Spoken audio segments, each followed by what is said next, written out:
Bom dia a todos. Estando aí no horário regimental, eu declaro aberta esta sessão da primeira Câmara do Conselho Superior do dia 21 de setembro de 2020. Então, vamos dar início aos trabalhos, seguindo a ordem estabelecida na pauta de julgamentos para esse dia.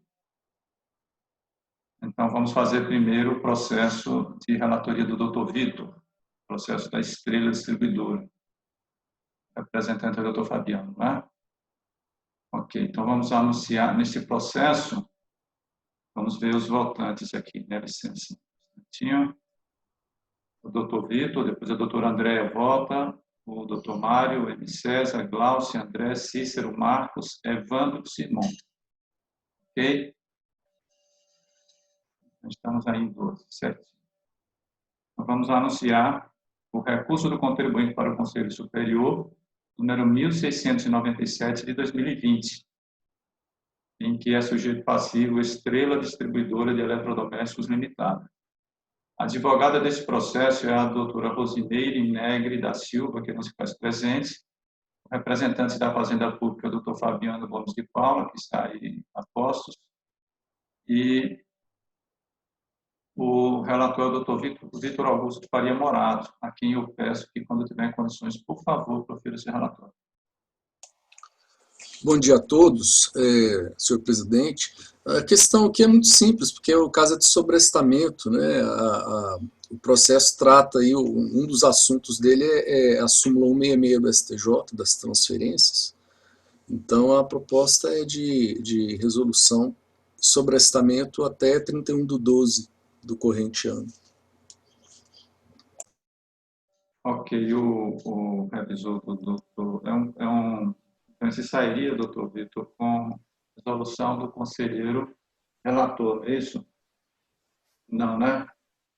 Exato, exatamente. Resolução do conselheiro relator. Então, eu pergunto ao doutor Fabiano se ele está de acordo com o enquadramento deste processo na resolução 2 de 2020 do CADE, que faz o adiamento do julgamento para uma data posterior ao dia 31 de 12 deste ano. Doutor Fabiano, por favor, se manifeste. Bom dia, presidente. Bom dia a todos. De fato, com a razão, conselheiro relator, a Fazenda Pública se manifesta favoravelmente ao encaminhamento, senhor presidente. Ok, então, muito obrigado. Em seguida, é a doutora Andréia, revisora. Está de acordo, doutora Andréia, com o enquadramento desse processo na resolução? Sim, de acordo. Ok, então eu indago aos demais se há alguma divergência em relação a essas posições já apresentadas. Não havendo, então o processo sai nos termos da resolução 2 de 2020 do CARTE para um julgamento em data posterior ao 31/12 de 2020, em razão de ter envolvimento a súmula 166. Ok? Então, esse é o desfecho para esse processo. Vamos, então, para o item 2 da pauta. Nesse item 2 da pauta, eu estou impedido, então eu passo aí a presidência para o doutor Vitor, né, para que conduza o julgamento desse processo. Com o senhor, doutor Vitor. Me dê a licença. Obrigado, doutor Fábio. Nesse processo, item 2, nós vamos ter que votar por maioria, né? Simples. Então, eu peço a gentileza do último conselheiro, classista, o conselheiro André, por favor, que não participar desse julgamento. Anunciando o processo, recurso do contribuinte para o Conselho Superior 1698/20, recorrente a Hiperbox Acalanto Limitada, relator é o conselheiro José Eduardo Firmino, a quem eu passo a palavra. A representação fazendária é pelo Dr. Cláudio Aze. Bom dia, senhor presidente. Bom dia, demais conselheiros, Dr. Cláudio e a todos que nos acompanham aqui. Esse caso aqui, vou fazer um breve relatório dele, né, devido ao encaminhamento. Esse caso posto que ele deixou de escriturar no livro de registro de entrada, notas diversas, né, conforme demonstrativos aqui em anexo. Em consequência, que o sujeito é multa formal, valor de R$ 610.317,79. correspondente a 25% do valor das operações, né? O processo teve o trâmite aqui e para ser mais breve, ele foi julgado na terceira Câmara e, por unanimidade, rejeitou o pedido de diligência, por unanimidade, rejeitou a preliminar de nulidade, por insegurança. Quanto ao mérito, também por votação unânime, conheceu o recurso, negou provimento e confirmou a decisão singular, considerou procedente a infração. E ainda rejeitou a aplicação do parágrafo 8º, no caso, né? Só contudo, pela análise aqui, fica demonstrada a necessidade de uma retificação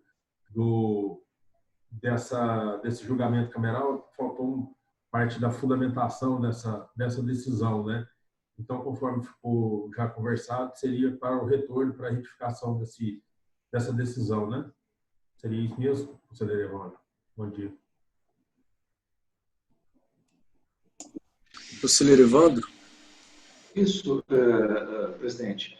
O que constata-se é que houve alguma falha procedimental e o acordo ficou sem a fundamentação. Consta só a emenda, o relatório, mas não consta a fundamentação do voto. E por ser a última peça processual, pode ser a última peça processual do processo, já que, a princípio, seria o encaminhamento correto desse processo seria pela inadmissão do recurso do contribuinte, por ser a última peça processual, a última peça decisória, deveria constar, então, essa fundamentação do acordo que não consta. Então, a sugestão é que eu retornasse para o relator para que ele faça a correção desse acordo, constando, então, a fundamentação no voto. Ok. Doutor Paulo, a proposta no processo é a aplicação do artigo 19, parágrafo 7º do regimento, que determina a correção de lapso material no acordo, né? No caso, como foi dito aí, ficou só com a ementa e com o relatório, o acordo, né? A fundamentação ficou reduzida à ementa. Então, a proposta é voltar para o conselheiro autor do voto para que ele faça essa correção. Bom dia a todos. A Fazenda está de acordo, porque esse acordo cameral 37/17, ele vai até o relatório. A fundamentação de fato e direito não consta do acordo. Então, a Fazenda concorda com essa retificação. Então, nós temos o relator e o revisor concordando com a proposta de resolução, nos termos do 19, parágrafo 7º do regimento interno, indago aos demais conselheiros se há alguma divergência. Eu gostaria de fazer uma questão de ordem. Pois não, conselheiro. Só saber se nessa resolução vai reabrir o prazo para o contribuinte ou não. Penso que é necessário reabrir, né? Porque diz direto respeito à defesa dele, né? É porque ninguém mencionou isso, então eu tenho que constar isso na resolução, né? Bem lembrado. Obrigado, conselheiro. Indago se há alguma divergência ou mais alguma ponderação a fazer. Bom, então, anunciando o resultado desse processo, ele sai em resolução para que os autos retornem ao autor do voto cameral, para que haja a retificação do seu voto, inserindo a parte da fundamentação que faltou no voto. Esse é o resultado do julgamento. Retorno à presidência para o conselheiro Fábio. Muito obrigado, doutor Vitor. Então, vamos dar continuidade à ordem da pauta. Agora temos no item 3 da pauta, em julgamento, um processo de relatoria do doutor André. Podemos colocar, doutor André, o processo aí, né? Sim. Então, aí o doutor Evandro fica nessa posição, na minha cadeira, na cadeira 7, né? E a votação agora vai ser completa novamente. Ok, então vamos anunciar o representante do doutor Cláudio, né? Do item 3. Ok, doutor Cláudio, obrigado. Então, vamos anunciar o recurso da Fazenda Pública para o Conselho Superior, número 1699, de 2020, em que são sujeitos passivos: JB Embalagem, Indústria, Comércio, Transporte, Importação e Exportação Limitada, e na condição de solidário, João Batista de Oliveira. Não há advogado cadastrado para esse processo. O representante da Fazenda Pública é o Dr. Cláudio Aze, que já está a postos, e o relator é o conselheiro André Luiz Cansado Tomé, a quem eu peço que, quando tiver condições, por favor, profira o seu relatório. Pois não, senhor presidente, bom dia. Bom dia, conselheiros, conselheiras, Dr. Cláudio Aze, bom dia, secretária e aos que nos assistem. Senhor presidente, a hipótese aqui trata de um auto de infração que foi lavrado. Me escuta bem, senhor presidente? Um auto de infração que foi lavrado sob a acusação de que o sujeito passivo teria deixado de registrar em sua escrituração fiscal digital o ICMS destacado nos documentos de saída. Em consequência, ficou sujeito ao pagamento do imposto, mais a penalidade prevista. Apontados como infringidos o artigo 64 do CTE, combinado com os artigos 88, parágrafo 1º, inciso 3, 313, 314 e 356-C do decreto. Foi proposta a penalidade do artigo 71, inciso 10, a linha A, cumulada com o parágrafo 9º, com a agravante do parágrafo 9º do CTE, também do 71, né, do CTE ambos. Foi indicado como solidário o sócio administrador da autuada pela aplicação do 45, inciso 12, também do CTE. Foram juntados os documentos e, posteriormente, foi intimado o sujeito passivo e o solidário, e eles apresentaram unicamente impugnação em segunda instância, alegando que tiveram dificuldades em elaborar a escrituração fiscal digital do SPED por conta de um suposto problema que teria sido resolvido com a atualização atualização da versão do sistema que faria a escrituração fiscal, né? E que, com a atualização, os arquivos solicitados teriam sido regularizados e transmitidos. Ele alega que no ano de 2013 ele teve essa dificuldade e no de 2014 ele teria corrigido os problemas com a escrituração dele. Asseverou que o valor da multa seria excessivo, levando em conta que o valor lançado seria superior ao do patrimônio da empresa, o que violaria os princípios da proporcionalidade, razoabilidade e da legalidade, afirmando que teria caráter confiscatório. Apontou jurisprudência da STJ para dizer que a multa teria que ser limitada. Afirmou que a legislação tributária, de forma cristalina, afirma que a penalidade menos severa deve ser aplicada ao contribuinte. Considerou que a lei seria expressa ao afirmar que a administração pública deve ser regida pelos princípios administrativos, juntamente com os princípios da legalidade, razoabilidade, proporcionalidade e segurança jurídica. Sustentou que na existência ou previsão de uma ou mais multas aplicadas à infração deveria ser aplicada a mais específica delas, sendo que a autuada já havia feito o recolhimento da mesma, da multa mais específica. Ante tais argumentos, o sujeito passivo requereu que fosse determinada a improcedência da penalidade aplicada na peça, assim como fosse aplicada a penalidade específica prevista na legislação. Instruiu a peça impugnatória com os documentos, a alteração do contrato social da empresa, cópia dos comprovantes de recolhimento e cópia do auto de infração. A segunda Câmara do Conselho, em resolução, determinou a conversão do julgamento em diligência para que fosse apurada e, se necessário, feita a retificação, apurada a retificação da escrita fiscal, né, que o sujeito passivo teria alegado fazer no ano de 2014, e que, se fosse o caso, verificar se se condiz com a exigência fiscal relativamente ao lançamento. Na diligência, o fiscal, o revisor, é importante observar aqui, ele informou que, a despeito de tratar dos fatos geradores de 2013, a auditoria se desenvolveu já pelas informações corrigidas do ano de 2014.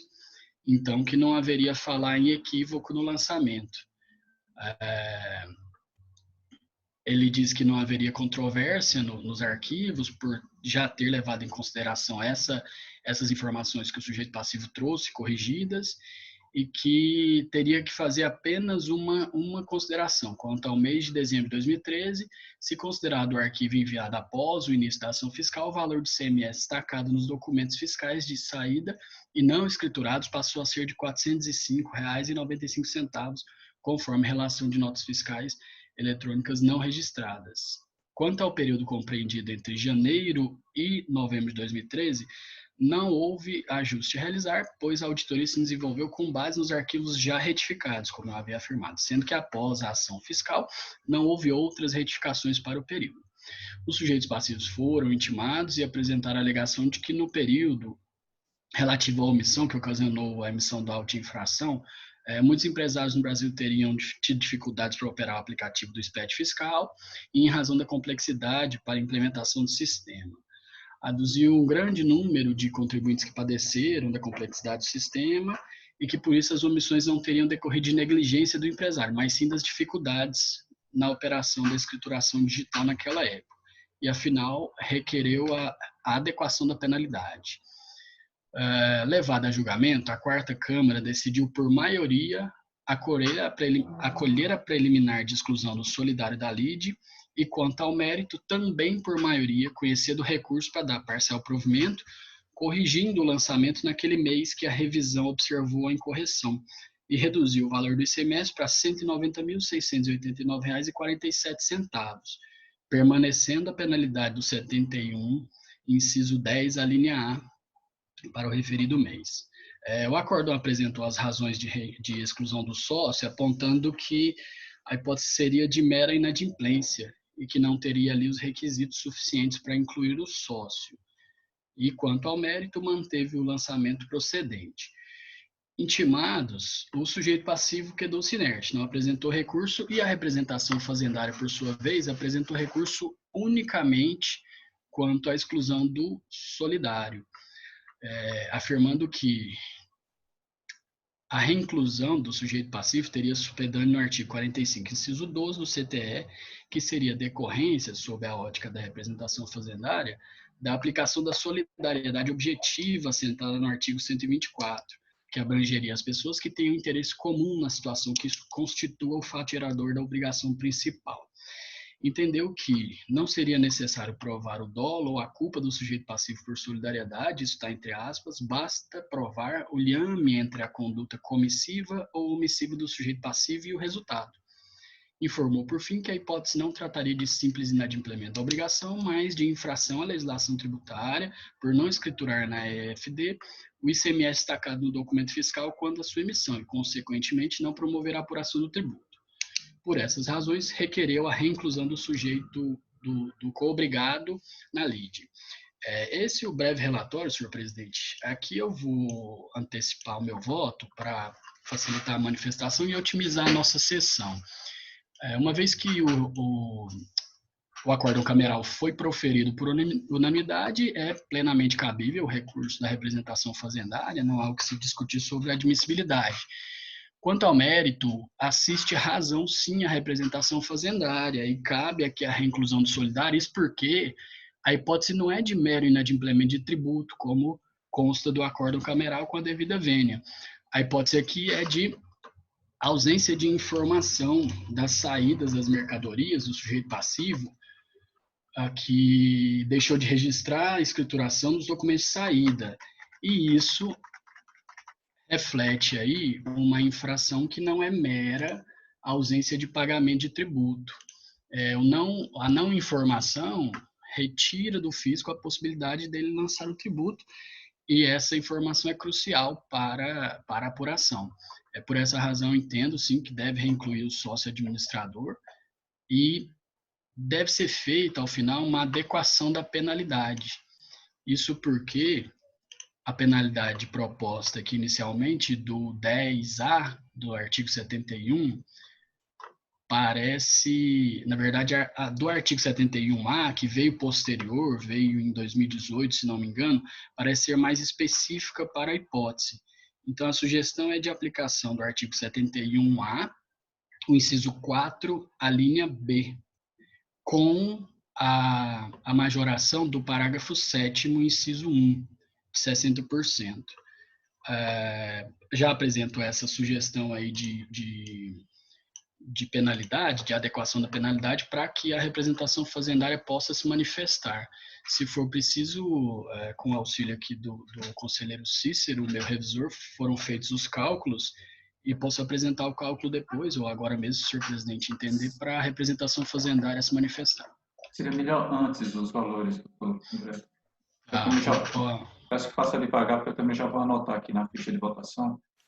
tá bom. A aplicação aqui é, então, do inciso 4, a linha B, que prevê o valor por mês, não por arquivo, não que contém a omissão, né? O arquivo foi registrado, mas conteve a omissão.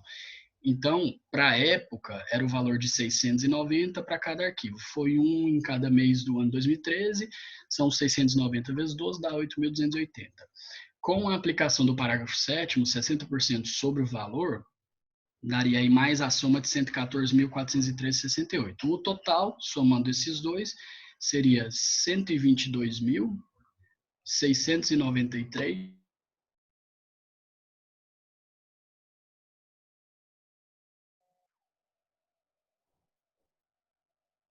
Desculpem, caiu, teve uma queda aqui da energia. Então, eu estava, doutor André, se eu puder me repetir, eu estava... Não é a omissão da nota em si. Ótimo. Senhor presidente, está sem áudio. Desculpem, né? Caiu 2 vezes aqui na internet. Eu gostaria só, doutor André, antes de continuar, que o senhor repetisse o valor do imposto, do parágrafo 7º e o valor total, para eu anotar aqui, que eu estava anotando quando caiu. 114.413, é isso? E 68? E 68, exato. E o total 122.693 e 68. 68. Ok. Então, muito obrigado aí, doutor André. Doutor Cláudio, já conhecendo aqui a antecipação do voto, né, do doutor André, o relator do processo, e também com a proposição do próprio relator de alteração da multa, porque essa multa seria a mais específica, né, e pode retroagir em razão do benefício que promove ao sujeito passivo, né? Então, eu peço que o senhor se manifeste sobre essas duas questões. Antes, porém, eu indago se o senhor vê necessidade de mais prazo para estudar essa aplicação da penalidade. Se não houver necessidade, é uma questão relativamente conhecida, o senhor pode se manifestar agora mesmo. Não há necessidade, não. Bom dia novamente a todos. É um caso bastante simples, né? A empresa que deixou de registrar em sua escrituração fiscal digital o ICMS destacado nos documentos fiscais de saída, e era referente aos fatos geradores de janeiro a dezembro de 2013. O processo em que houve revelia, em primeira instância, o lavatório de revelia, houve uma impugnação em segunda instância, depois uma revisão determinada pela Câmara Julgadora e, por fim, o julgamento de parcial procedência num semestre inicialmente de 219.824,14 e foi retirado no mês de dezembro, o semestre ficando então no valor de R$ 190.689,47. E a multa era o artigo 71, inciso 10, a linha A, combinado com o parágrafo 9, inciso 1º, 13% do valor da operação com a agravante. Agora o conselheiro relator está propondo a mudança pelo artigo 71A, inciso 4, a linha B, retroatividade benéfica. A Fazenda concorda. A única coisa que a Fazenda está pleiteando nesse recurso é a reinclusão do sócio administrador. E parece que o conselheiro relator já reincluiu, né, pela decisão do mesmo. A Fazenda entende que não foi mero inadimplemento a acusação e que foi o fundamento da exclusão do mesmo. Então, a Fazenda pede que seja reincluído nos termos da decisão já proferida pelo conselheiro relator e concorda com a adequação da penalidade, mantendo o valor do ICMS igual está na decisão cameral, esposada no Acordo Cameral 1248/2016, que foi de R$ 190.689,47, e com essa adequação agora da penalidade para aquela prevista no artigo 71A, razão, inciso 4, a linha B. Muito obrigado, senhores. Obrigado, doutor Cláudio. Então, eu pergunto ao doutor, antes do doutor André, né? Pergunto se as senhoras conselheiras e os senhores conselheiros precisam que se realize a conferência.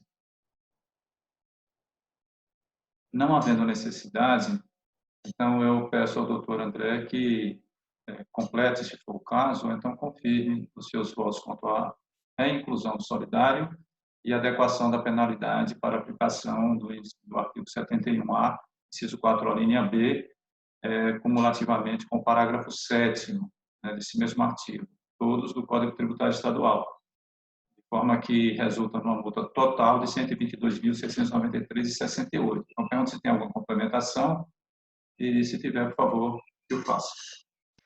Não, senhor presidente, é esse o voto. Conhecer do recurso, dar provimento para reincluir o solidário e fazer a readequação da multa. Muito obrigado, então, doutor André. Eu pergunto ao doutor Cícero, então, como vota? Eu acompanho o relator pelas razões por ele expostas, senhor presidente.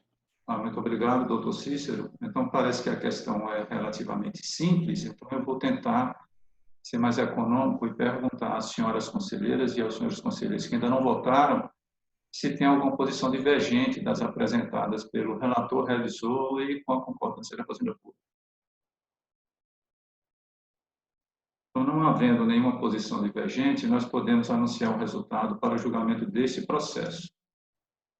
A primeira Câmara do Conselho Superior, no julgamento do recurso da Fazenda Pública para o Conselho Superior número 1699 de 2020, decide, por unanimidade de votos, dar provimento ao recurso da Fazenda Pública e reincluir na lide João Batista de Oliveira.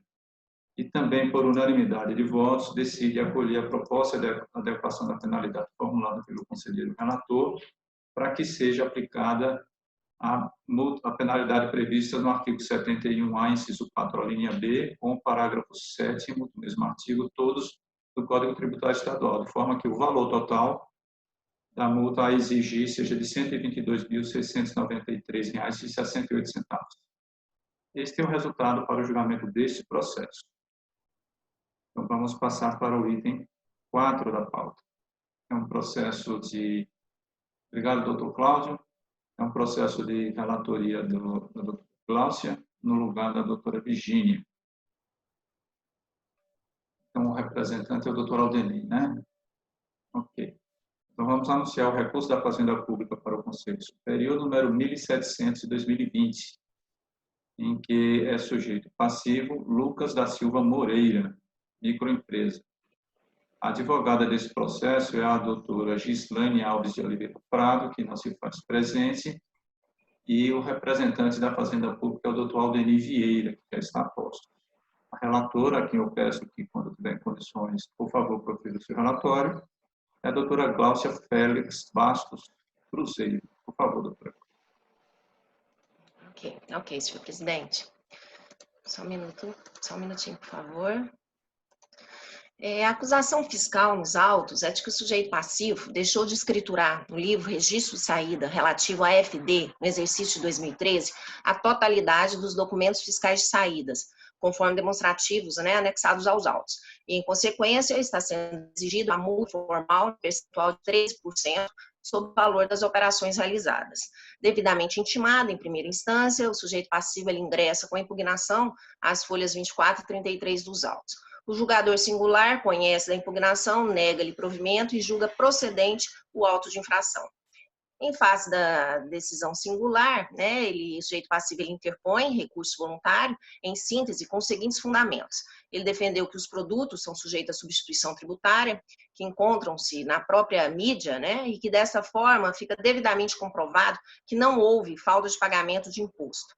Alegou ainda que não houve falta de escrituração e que, portanto, deve ser considerado o benefício previsto no parágrafo 8º do artigo 71 do CTE. E, por fim, né, pede a redução da multa formal no patamar de 50%, conforme o referido disposto legal.